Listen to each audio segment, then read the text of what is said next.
with me in South Carolina, we're the Dixie Dems. At least that's what I call it.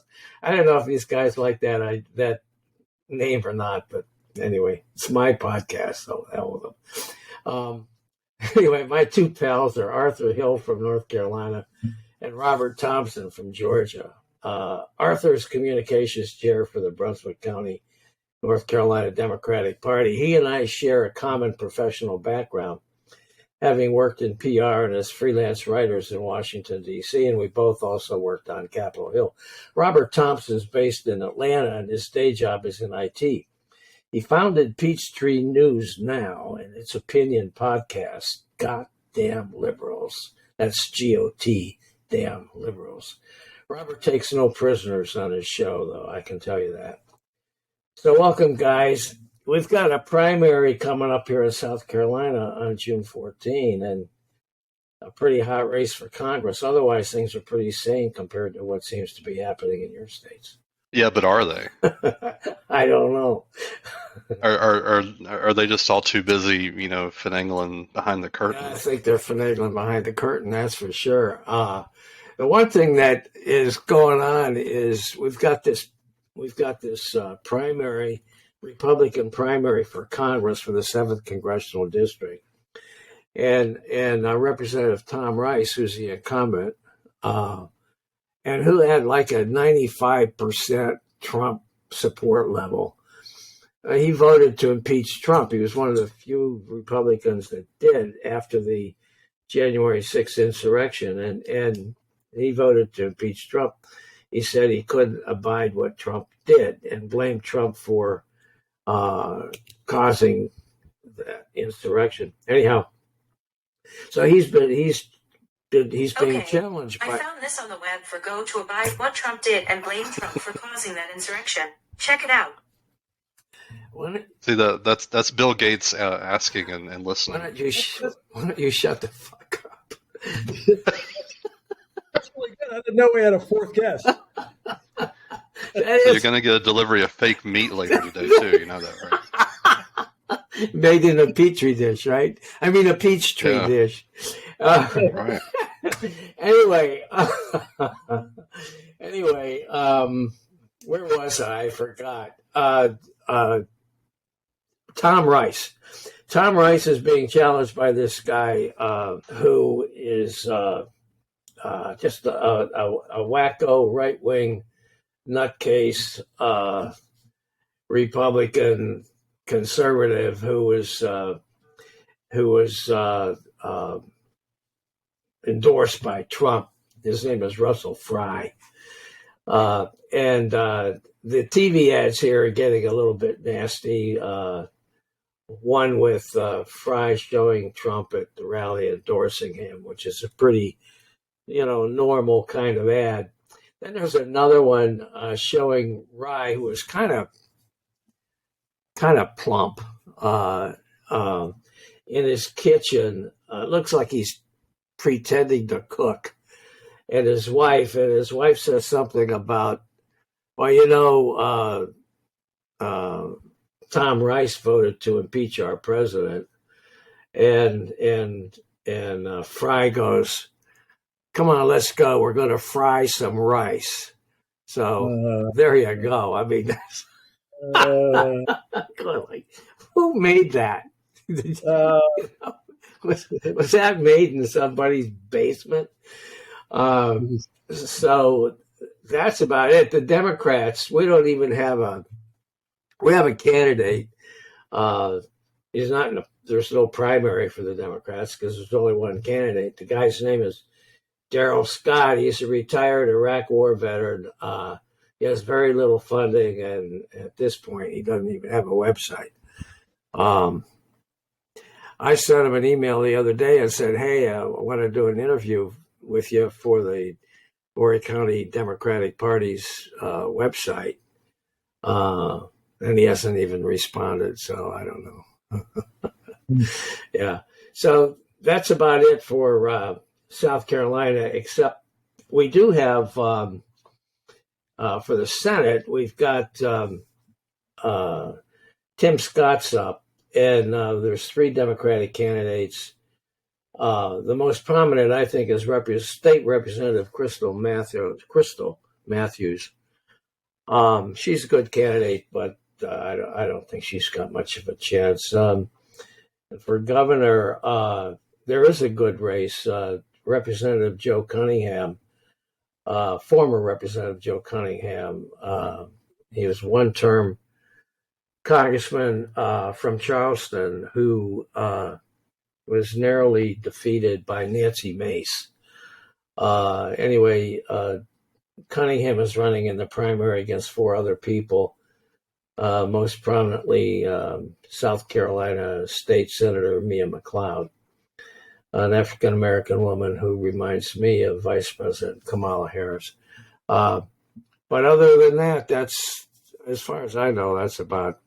There's one thing that is happening, and that's a lot of Democrats are probably going to vote in the Republican primary to vote for Rice because they're afraid of Fry.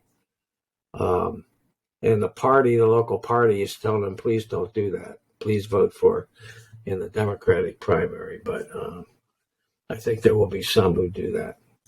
So anyway, so what's going on in your state? How about you, Arthur? What's happening in North Carolina? Trump actually, one of the few wins he's garnered so far among candidates he's endorsed, Ted Budd, is going to be the Republican candidate for the U.S. Senate seat, which is being vacated by Burr, who he's retiring. He's got some formidable competition, though. I think Sherry Beasley is going to represent the Democrats. She's a former Chief Justice of the state Supreme Court. She's run statewide campaigns. She got 85% of the vote in the primary. She is a formidable candidate. She's got good backing. She could become the first female black woman elected to the U.S. Senate in history, in the country's history. So there's a lot going on with that campaign, and she's already running a strong campaign. She said that if she gets elected to the Senate, she will vote to end the filibuster. So there's another vote to offset Manchin when she gets there. So I think that's a really strong candidate. I'm feeling good about that campaign. I think that Ted Budd's got he thinks he has a lot of support in the party with Trump's backing.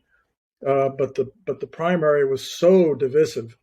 There's no coalescing around the candidate. There's going to be a great schism going all the way through the general election. And I think that a lot of what Budd's opponents said during the primary race will come back to haunt him in the fall.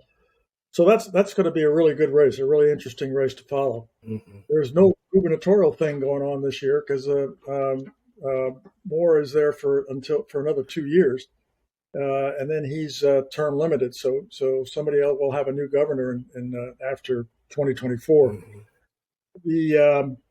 The other interesting race, other than Madison Cawthorn having lost his primary out in the West, mm-hmm. Is the election that's going to be going on in the 7th congressional district, which of course is Brunswick County's part of.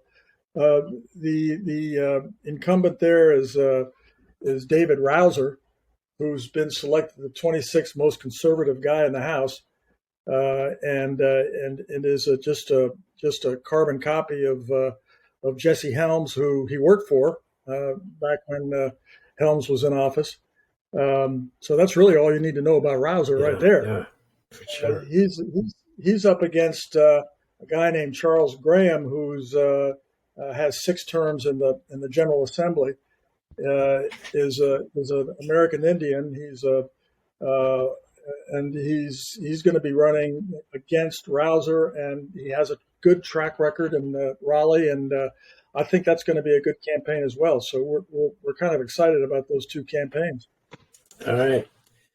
How about you in Georgia? What's happening, Robert? So to go back to one of the things that you mentioned, you said that you have a local, was a Democratic Party asking folks not to vote in the Republican primary. Yeah. So I saw similar stuff here in Georgia. In Georgia, we had Cuckoo Jody Heiss that was running against Raffensperger. As you may recall, Raffensperger was the one that stood up to Trump, and that actually is pending a court case right now. Yeah. They have actually formed, the grand jury. Well, who knows where that's going to go? Right. But remember that Raffensperger, stood up against him. You saw ads from crazy David Perdue, crazy old rich guy, trying to attack the likes of Kemp and Raffensperger because they, stood up to Trump. And it's in the numbers. There have been some numbers here in Georgia. More than 37,000 people voted in the state's Democratic primary that actually flipped over and pulled a Republican ballot this year, Really? just to specifically vote against the radical Republicans. And so you still see this. I mean, even though this is, our side of the political spectrum, Right. Jumping over there to do that. Is it good? Is it bad? I think it's kind of scary that we still have to do this. I do too. And I don't have all the numbers in front of me, but I've never understood. It's a scary strategy. Yeah, I've never really understood why it is that it's okay for Democrats to vote in Republican primaries and vice versa. It seems to me, I mean, they're semi-private organizations. It seems to me they ought to have the right to pick their own people without having folks who are going to be voting against them interfere in the process. No matter whether you're a conservative or a liberal, it just seems to me that it's strange that you can't do that in North Carolina. The best they can come up with in North Carolina is if you're an independent, you can vote in either primary. Either one. I agree with you, Arthur. I think it's bad to do, and anybody that asks me, I tell them don't do it. I just think that I think it's bad. I think Democrats need to be supporting Democrats and selecting Democratic candidates. And a lot of them say, well, we don't have that many candidates in the Democratic Party. Well, we don't have contested seats, and so we don't have that many races on the primary ballot. But there is the governor, and there is a U.S. Senate, and there is the United States Congress, and those are enough to warrant you going out and voting and picking your candidate. And I don't know what it's like in South Carolina, but in North Carolina, you go in and you ask for a ballot, and you ask for a Republican ballot, you get the Republican ballot. You don't have a chance to go back and vote for any Democrats. It's assuming you're a Democrat. Well, in South Carolina, you do the same thing, but we don't register by party here. We just register to vote. So we can, you can go into the thing and into the election polling places and ask for whichever party you want and vote that on that ballot.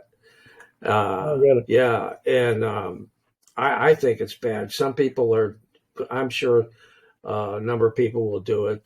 There's big discussion on Facebook about it. But I think it's a bad thing. So anyway, there's also strategy and people concerned about the other side of it. Let's say that you have a bunch of liberal voters that jumped over to handpick or curate a candidate on the other side because of the likelihood that they may or may not win. Right. If I would argue here in Georgia that I'd much rather see Stacey Abrams go against David Perdue because David Perdue says so much stupid shit. And now you're going to have Kemp, KKK Kemp, as I say here in Georgia, running against Abrams. And I'm looking at an article from the AJC today. Brian Kemp is looking for allies in the truce with Donald Trump. So is he going to send, a Brinks truck with $100 bills to Mar-a-Lago to shut his ass up? This is the kind of politics that they are doing, to try to keep what's left of their party together.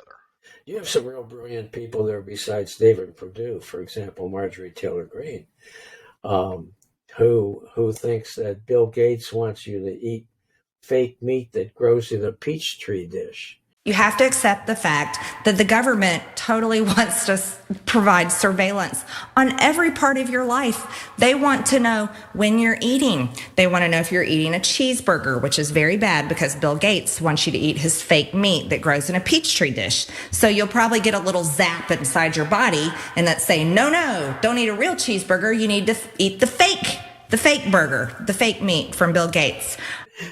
My wife saw that. She said, "What the hell is a peach tree?"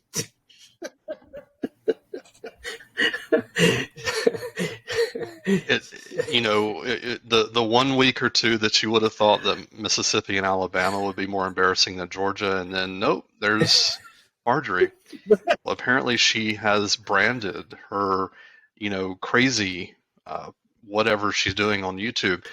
It's MTG Live. So it's a little blue square that says MTG Live, and I guess she's branding herself.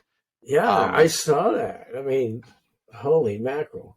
Do you think she says stuff like that to sound stupid on purpose? Bill Gates wants you to eat his fake meat that grows in a peach tree dish. So she gets a lot of views? It works for Trump until he got kicked off social media. Yeah, for sure. But she's not the only wacko you have there. Now you've got Herschel Walker, who I thought was a hell of a football player, but to hear him talk, he sounds like an idiot. And he says that God, not Trump, inspired him to run for Senate. And he's mad at Trump for trying to claim credit for him running. I thought that was a riot. That's a real ham-handed way to try to cut to the middle. Yeah, I mean, that wasn't thought out very well. Well, it was because one personality of Herschel Walker's was going one direction, and the fifth personality didn't talk to the first personality. And where I'm going with this, if you're not aware, Herschel Walker, had claimed all of his football injuries led to him having multiple personalities. Oh, really? So every time there's a story about Herschel Walker, my response is, which personality were you talking to?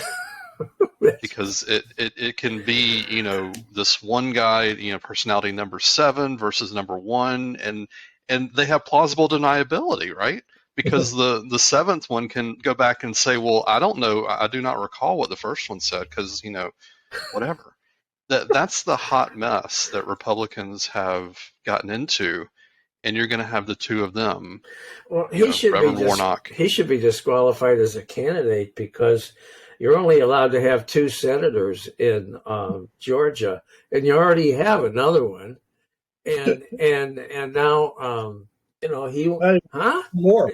So he wants to be 1 through 7. Yeah. Hey, but if Republicans will just shrug and say he's got an R next to his name, I'm going to vote for him anyway. Yeah. I mean, I think I made a comment that he is the Manchurian candidate because he is just going to get up there, and just like that idiot in Alabama that coached football at Auburn. What was his name? That won it from Doug Jones. Yeah. What's his name? It was a favorite of Trump's. I can't think of his name either. These are the T. I forget too. Yeah. Well, Tuberville. That's right. In Alabama. And then Tuberville. You got him over there. Is it Tuber or Tuber? I think it's Tuber. Tuberville, I think. Tuberville, yeah. He's a tub of shit is what he is, but he's in D.C. and he's only following the marching orders of the Republicans. Well, he was a football. He has no clue. He was a football coach, right? Yeah. At Auburn. Okay. Yeah. Well, he was just a coach, so he didn't play, so he can't claim like Herschel Walker that he was hit upside the head too many times and having an excuse for being an idiot. Right? He's just turned racist all the way. Yeah. Well, now we've had some really bad news since we last spoke. We've had 2 horrible shootings, and the first one in Buffalo, New York, which was racially inspired with a number of African American people shopping for groceries gunned down. And then we had this horrible last shooting in Uvalde, Texas, with 19 little children and 2 teachers being slaughtered. And so now we have again this big debate about what to do. And from what I'm reading, there's a couple of senators, one Republican, one Democrat, working on some sort of a compromise, maybe involving tightening background checks and some other stuff. And CNN's just reported that the House Judiciary Committee is working on a new bill that would raise the age to purchase a semi-automatic rifle from 18 to 21 and establish new offenses for gun traffic and selling large capacity magazines. Now, what do you guys think of the chances of anything coming of all of this? Now, the NRA is not going to go away. And Arthur, in your state, the 2 North Carolina senators are number 2 and number 4 in terms of money from the NRA. Richard Burr is, according to the Brady organization, Richard Burr is second with almost $7 million. $7 million from the NRA. And Tom Tillis is fourth at almost $4.3 million. And in Georgia, it's peanuts in Georgia. Only Johnny Isaacson made the list, and he's just over 131,000. And here in South Carolina, Lindsey Graham has only received 66,000, and Tim Scott only 18,000. Nevertheless, that's all money, and it's going to buy votes, right? Apparently, Except Burr's retiring, so I don't know what he's going to do with all that money. I guess he could give it back to the NRA, but I doubt he will. Yeah. The interesting thing that we've been talking about this quite a lot, as I'm sure everybody has. But one of the interesting points that came up was we've got to stop talking about gun control. Mm-hmm. Gun control, all the emotions that the term gun control arouse are all bad from the point of view of somebody who wants to have more controls over guns and how we use them. Right. What we need to do is we need to talk about gun safety instead of gun control. Yeah. Gun safety makes a lot more sense, and I think it opens up a lot of doors to even some Republicans who might find this a more attractive avenue to join Democrats in coming up with at least legislation to close some of these loopholes and that exist now. Yeah. So gun safety, not gun control. Mm-hmm. Well, here in South cars. Oh, sorry. Go ahead. I was just going to say, here in South Carolina, the Horry County Democratic Party is constantly pushing for gun sense legislation, and that deals with tightening up background checks and that sort of thing. There's no legislation that we're endorsing that would take guns away from anybody except to stop the sale of AK-15s or whatever the hell they are, and all those type of weapons, which are just weapons of war. They have no value. For hunting, for example, and that's their big excuse. You know what gets me? So you got. I'm sorry. Just what gets me is that they all, cite the Second Amendment, but the Second Amendment was written at a time when, people were using muzzle loader muskets, not AK-47s. Yeah.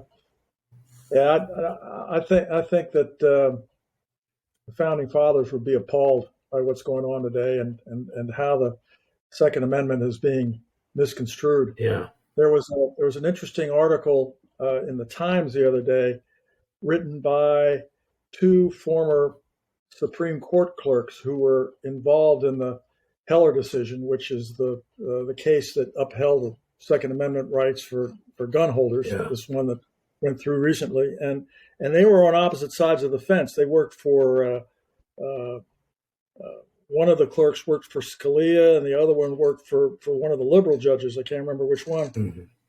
But they agreed. They both so they had fundamental disagreements about what should be done about gun safety. But one of the things they did agree on, and that is that the public and political parties and politicians are misconstruing the meaning of that decision. And basically what they're saying is it didn't preclude Congress or anybody, any legislative body anywhere, from writing sensible regulations and passing sensible laws about gun safety or anything they want to do. The decision had nothing to do with that, and it doesn't prevent legislative bodies from passing that kind of organization. So hiding behind common sense, hiding behind opposition to common sense gun proposals on the grounds that they would violate the Second Amendment, not true. Right. There are many things, many other alternatives that you could pursue that have nothing to do with taking guns away from people or preventing people from owning guns or using guns. Yeah. Interesting piece. Sounds like it, Robert. So, yeah. My whole thing is you got cars, you got alcohol, you got OxyContin that are more highly regulated than guns. So why are we not treating guns like cars? You have to have a license to drive a car. You have to have insurance, liability insurance to drive a car. Why do these, many would argue that a gun is actually more dangerous than a car, I think, right? So why are we not looking at this? If you're a candidate on any of the liberal side, you're against guns, go to the insurance companies and tell them, send your dollars to me because I'm going to get you guys more business. Yeah. Just like we did with car insurance, with health insurance, and all the others. Mm-hmm. That's really the only way that it's going to go. And the other actions I'm seeing in some areas, middle school, high school students going on strike, refusing to go to school. Yeah. Maybe that'll get the parents involved because the parents don't want the kids at home driving them crazy. Yeah. And you've got all these others where they're literally suing the gun makers. Some of the advertisements, this goes back to setting precedents with what the cigarette companies were doing. Exactly. Decades ago. Exactly. They are dangerous products. And yet you've got these marketing, specifically marketing to, children to buy a gun. Yeah. People that are not of age that, should even have guns. Yeah. Again, out of all those, I'll say it again, a car, a gun, alcohol, OxyContin, which out of all those four is the most dangerous? Yeah, exactly. Interesting point. The NRA at one time advocated the same position. They said we would support legislation requiring licenses for guns, and we would support legislation that requires training in order for you to get the license. That was a long time ago, before the NRA got radicalized. But it's not a unheard of idea. Also, with 300 million guns are in private ownership right now. If you passed a law like that, boy, what a great revenue source that would be for states. Yeah, I mean, same as the DMV. Well, one reason the NRA probably liked that idea was because then they could run the training programs. People would have to pay them to attend them. And Could be. Yeah, that's a good point. Well, we were talking about rational, things to do. Yeah. As we know, our folks on the other side of the political spectrum, all that's out the door these days. Yeah. They have there's no rational thought there at all. Yep. Not at all. I mean, even to the point where these candidates are doing ads where they're holding guns, AK-47s, whatever they are, holding guns. They're putting them in the hands of their little kids and showing pictures of their families. One I saw, like 4 kids, the wife and the husband who was the candidate, and they're all standing there holding guns. I mean,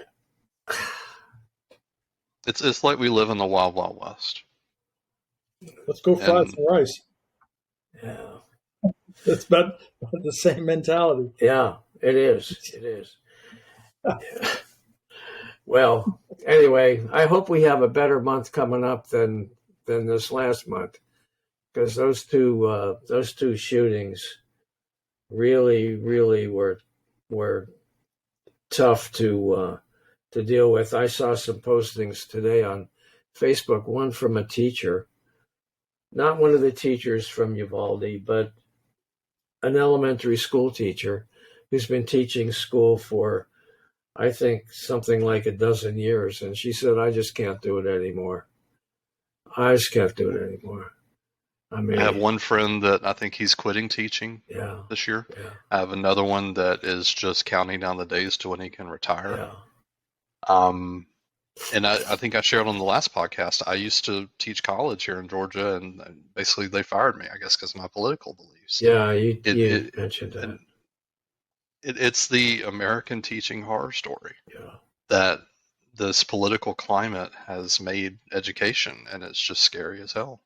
Oh, speaking of, so we did get away to Mexico for a short vacation, and I was met these folks from Iowa, and apparently there is a conspiracy theory in Iowa, and I've looked it up, tried to find every little nook and cranny of any truth to this. Of course, there's not. That schools are putting kitty litter in the bathrooms. Or children that they're claiming that you have children that want to go and use a litter box in the bathroom instead of a normal, facility.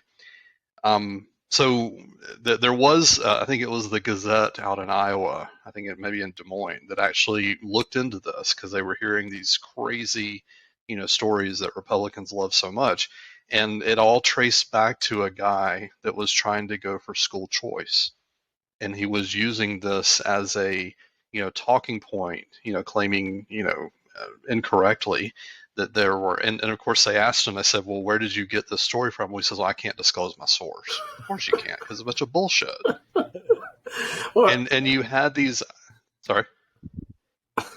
So you had these Iowa parents out there that, were walking around believing this, thinking that somehow their children are in danger. And I'm like, I was just shaking my head. I'm like, no, that they're more likely to get killed by a gun, and they're worried about, going to the bathroom and shitting in kitty litter. I heard the other day that Arthur, that you guys have that Republicans in North Carolina are pushing a new parental Bill of Rights. Is that right? Yeah. I was going to bring that up, as a matter of fact. And I was going to bring it up in the context of 2 bills were introduced in the state legislature, which is having its short session now, both on May 24th. The first bill was introduced by Phil Berger, and who's the president pro tem of the Senate, and some of his buddies, that would expand Medicaid to, I don't know how many, 80,000, I think, people in North Carolina. Okay. North Carolina being only one of 9 states, I think, that doesn't have expanded Medicaid under the Obamacare plan. So that happened on May the 24th. And then also on May 24th, legislation was introduced in the House that would require, among other things, school administrators to write notes to the parents of kids who don't use the right pronoun when they're describing themselves. What? So if a boy in the 2nd grade starts referring to himself as herself, then it's if this law became law, then it's the duty of the school administrator to write the parents saying, we think you better do something with your kid here. 2 bills on the same day. One kind of progressive and the other kind of regressive. Amazing. And this is coming from the party that allegedly wants less legislation. They want fewer laws. Right. But when it comes down to some kind of niche issue with the queer community or a woman's vagina, right. Oh my God, everything is blowing up, and people are just, that's what they do, though.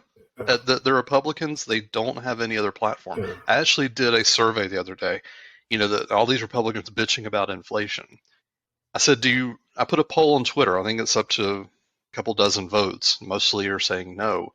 Do Republicans have an answer for inflation? No. They don't have an answer for inflation. All they are doing is blaming Biden, and Biden can't control what the hell is going on. He can't control the fact that the European Union countries have stopped importing oil from Russia, and I saw that that's going to further increase gasoline prices here in the United States. Now I can't tell you how, but apparently that's the case. Yeah. And so that there was one response to the tweet. They said that Republicans do have an answer. I said, so what is it? And they said, well, they need to stop spending. And I went back and I said, remember when? Because Republicans have very short memory spans. Right. Remember when the Republican Party just blew out all of the tax breaks and gave all their rich donors and unnecessarily, set the deficit? That's when a lot of this started, and they actually agreed with me. I actually had someone come at me with a conservative talking point, and then they agreed with me. Yeah. Mm-hmm. One of the things that I just do not understand, here in South Carolina, we have a lot of poor people. They live in trailers. They don't have two nickels to rub against each other. And they're voting Republican. Mm-hmm. Now, who was it? Which party was it that provided the relief money, the COVID relief money, to the American people? Which party was it? It wasn't the Republican Party. Mm-hmm. And how much did everybody get? A couple thousand. But that Karen and her double wide down the road from you, yeah. She firmly believes that these Republicans are going to save her. Yeah. It is literally, you have to deprogram these people. It is so ingrained. Well, here in South Carolina, once again, healthcare is a big problem for a lot of people. And this is a state that refused to accept the Medicaid expansion under Obamacare. A program that would help these people. It would help them. And yet they keep voting for these people. And it just... I think that the Republicans, I don't think they're going to be able to take that away at this point. Now, the Medicaid stuff, that's for much lower income folks. Right. But the Obamacare stuff that's in place, I have family members it's in place, on Obamacare. Try to take that away. And Republicans, they pretty much have backed off that because they realize what a good deal it is and that it's working. Yeah. And they can't, undo and what you guys think of Rick Scott's plan to save America? Well, that's the other thing. I mean, that's the other. He wants to.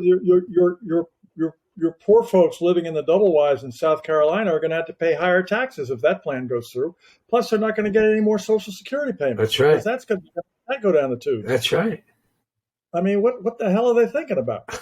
It's absolute craziness. And I guess it's up to us or people like us, organizations like ones we belong to, right. to make that point clear, as clear as we can to everybody. Absolutely. But we're a bunch of socialists, we're communist socialists. And that's what they'll say. There was legislation in the House the other day, $28 million to help fund the purchases of infant formula. Yeah, that the U.S. government could buy and distribute. Right. And Republicans voted against it. They all voted. $28 million. Yeah. Nothing. I mean, it's a lot of money, but not in congressional sense. Yeah.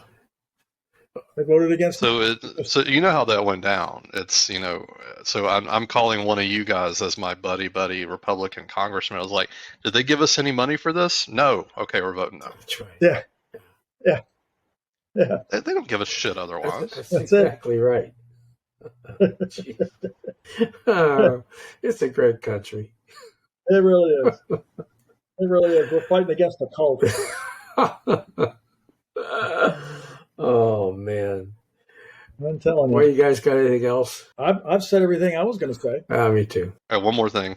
So the Georgia Gang, I believe, is still on every weekend. There's a local Atlanta TV station. I think it's the Fox affiliate that runs the Georgia Gang. Yeah. And they've asked this several times. That they talk about that they have 2 conservative, 2 liberal, panelists, and then there's a moderator. Right. And pretty much every time they share one of these crazy stories, Marjorie Taylor Greene said this today, or Herschel Walker's third personality said this today, they actually ask on the panel, do these stories harm the candidates? Right.